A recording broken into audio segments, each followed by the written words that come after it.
কোথায় রইলা জগৎবাসী দেখা যাও আসিয়া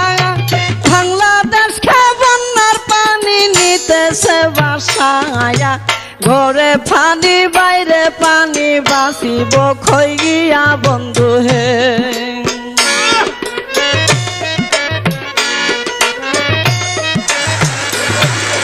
মানুষের দুর্দশা দেখলে চোখে পানি ঝরে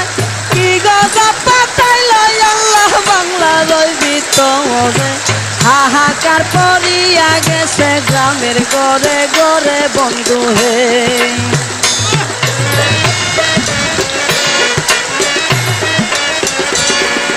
কেহ কান্দে বাতের লাগি কেউ কান্দে চিল্লাইয়া ফুলের শিশু